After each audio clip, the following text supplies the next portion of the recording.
Hi, good morning. Okay, so let me turn this down.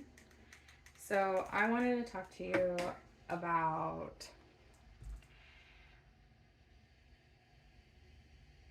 staying directed, staying in, not even staying in your own lane, but I wanted to tell you how to be in that alluring architect type, you know, how to be mysterious. And it's going to be a series of videos that I have for you to help you um, create that sort of environment for you where you'll be in that energy so much and you're going to start captivating yourself and you'll be like, wow, this is me, like this is who I truly feel.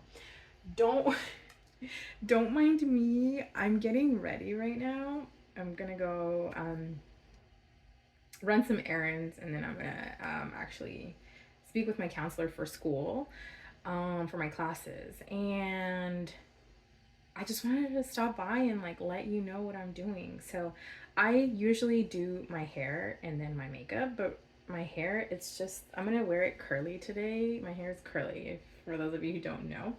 But I wanted to tell you that it's having that type of architect, right? Type where, why did I say architect? Oh, you're building yourself. Okay, so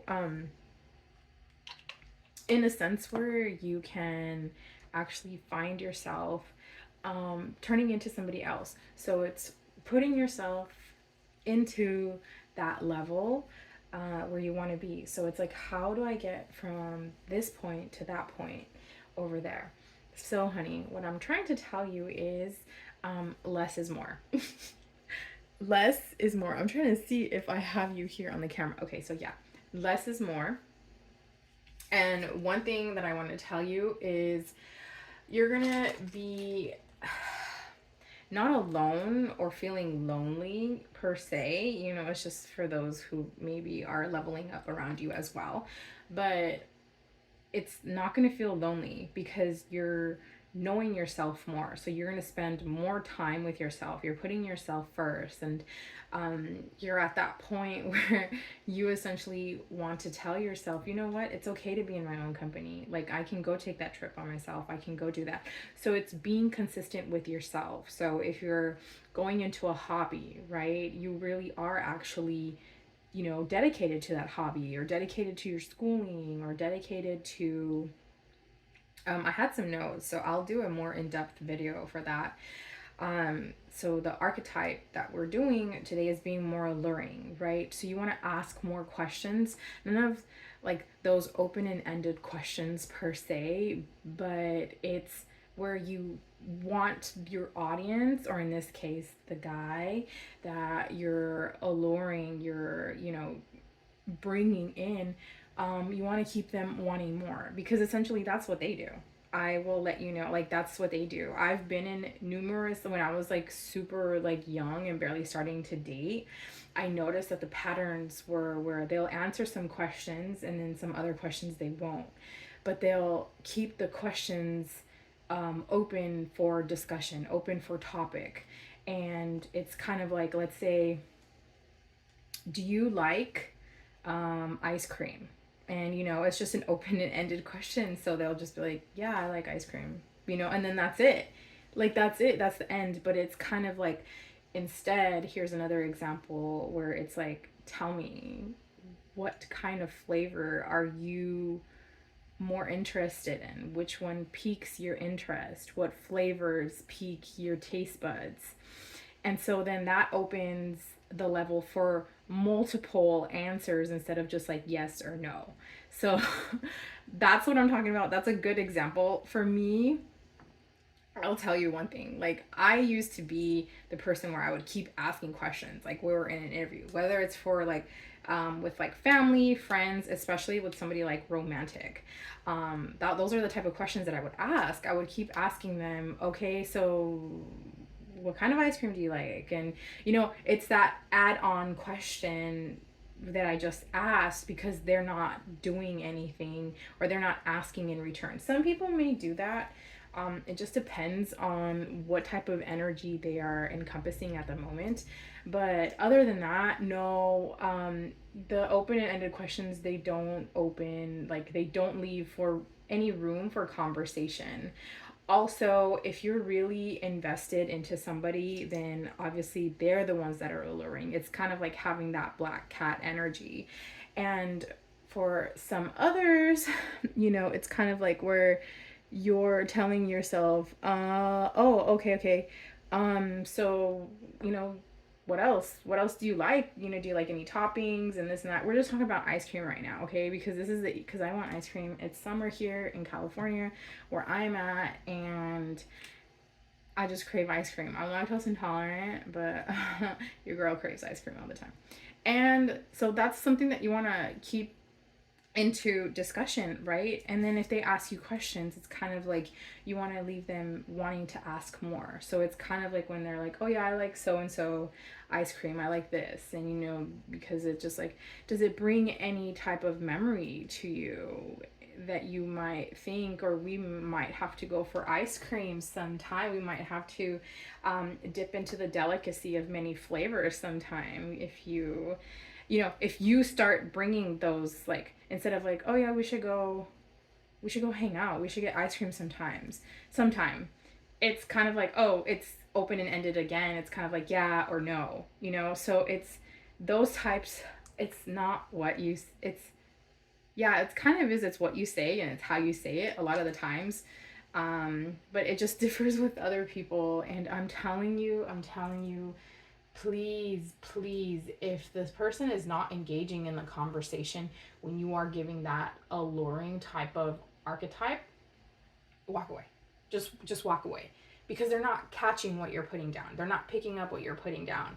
So obviously in these types of conversations, some people might pick it up, and then other people are like, why are you asking me all these questions? That means they don't want to have that conversation with you. They're not interested in you. They're not interested in getting to know you, um, seeing what kind of value you add to them in their life. Whereas, it's kind of like you're getting to know these people.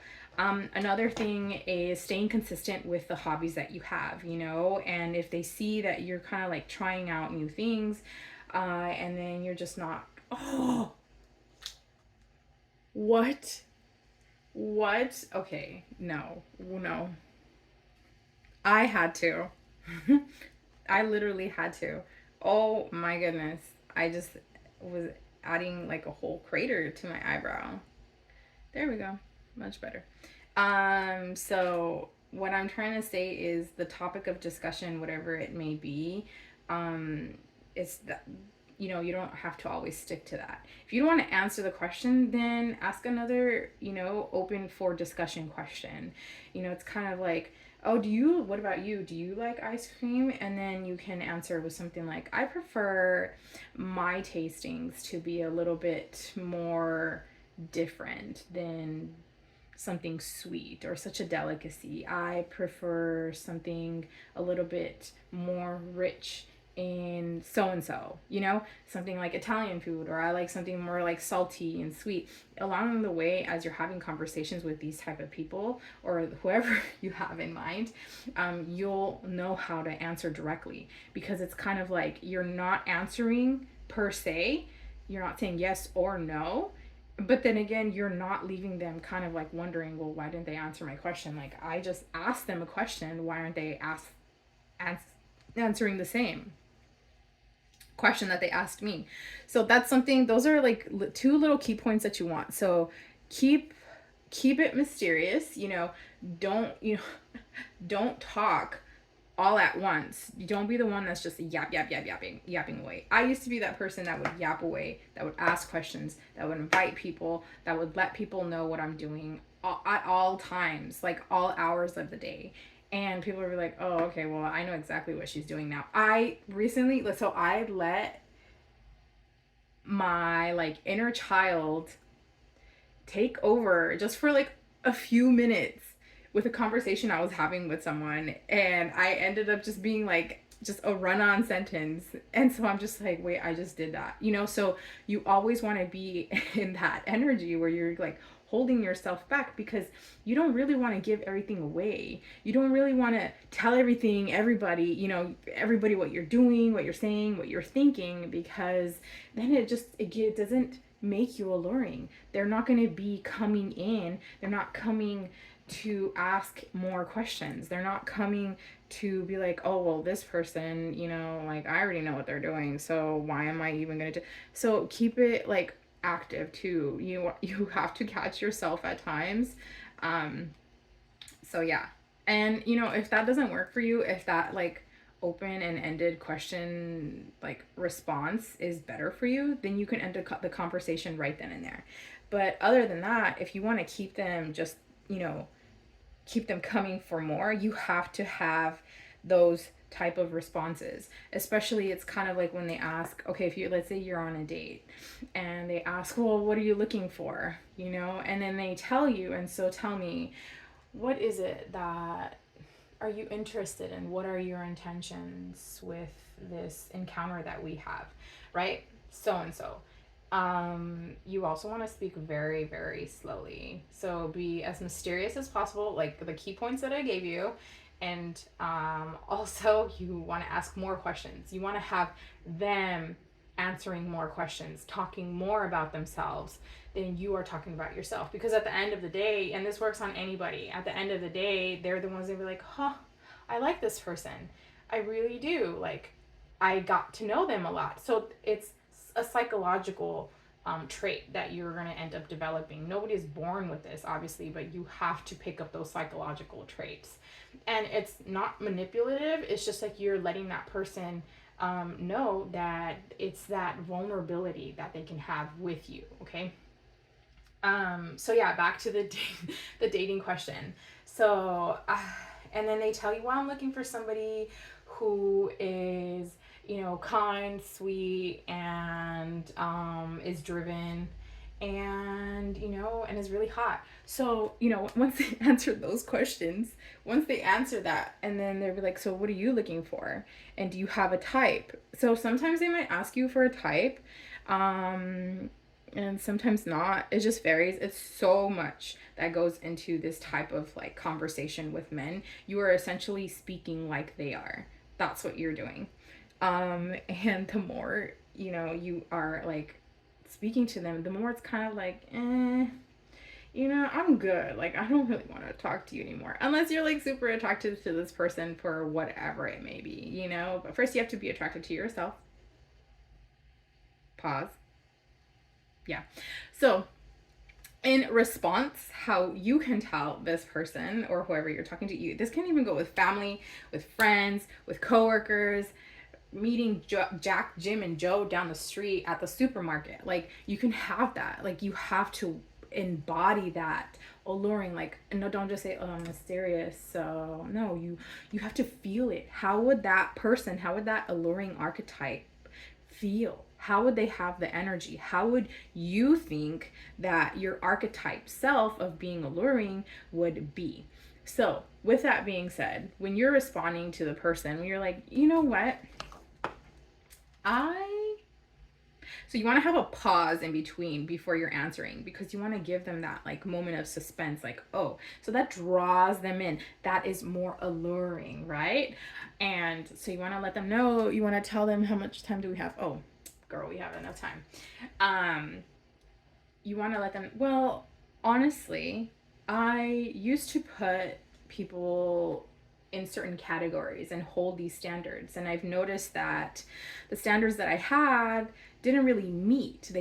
Were met to expectations. So not only did it let me down, but it would let me down, but also the other person.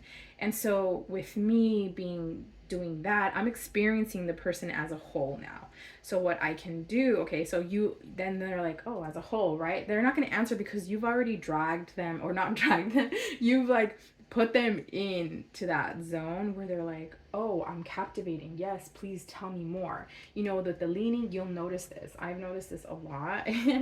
And they're like, mm-hmm. And so what I do now is just experience the person as a whole instead of just being with them for certain key aspects that I might like, or characteristics that I like, and then hold them to a certain standard, where it won't be met. It won't be met by me. It won't be met by that person. Instead of putting them in a category, I'd rather just experience the person as a whole. So that's where I'm at. I'm just experiencing you as a whole. That, bam, that's it. That gets the person in, and even in friendships, like, this happens. You really are experiencing the person as a whole. You don't want to be with the person or like have them in your life if they're not like successful like you are, if they don't have the same hobbies, interests, whatever, the same likes as you. Nobody, like, you're not just with somebody just because they only have one, common characteristic and trait as you, or interests and hobbies. Same with friends, same with family. I mean, family is kind of different because everybody's like different, but you know what, you're family. Like, you have those different aspects in life. So that's pretty much the gist of it, on being alluring. And I have more videos to come. I'm getting into the algorithm of things into my own life, because it's a lot, but I have so much to tell you. And honestly, I don't know. But yeah, that is what I have. And I hope this has been helpful. Go play with it, And if it doesn't work, then, try it on someone else. Try it on yourself. You also have to look at yourself, how your facial movements are, how you are responding, because you can tell telltale signs on a person when they like somebody or they don't like something. If they make like little minute gestures, and you'll be like, oh, I picked up on that. And you'll be able to do that because you do it so much. You'll be able to do it subconsciously already. Like, if somebody asks me, do you like ice cream? Did you see that? And I kind of do. I do, but sometimes I don't, because I'm lactose intolerant, So it's those facial gestures that you'll see the person, especially when you're talking to somebody, and especially when you're interested in them. But you want to hold it back to where you're just speaking more with your eyes and speaking verbally with your mouth. So like this. So when they're talking, nodding, don't interrupt the person ever. It'll just defeat the purpose. It'll defeat the purpose because you're not really listening to them. So they won't be vulnerable with you again. So, so you're just like, yeah. Oh yeah. Yeah. So you showing teeth shows, it could be either you're angry or you could be just smiling. You smile a lot more with your eyes, right? When you have like those creases on the side of your eyes. So it's something like that, but it's a small gesture that it gives them that cue to continue answering that question or to continue to contribute to the conversation. So this is it, honey bunnies. I'm gonna let you go because I have to get done. I have to get going now. I'm already late, but I wanted to drop this gem with you. So yeah, stay tuned. See you later.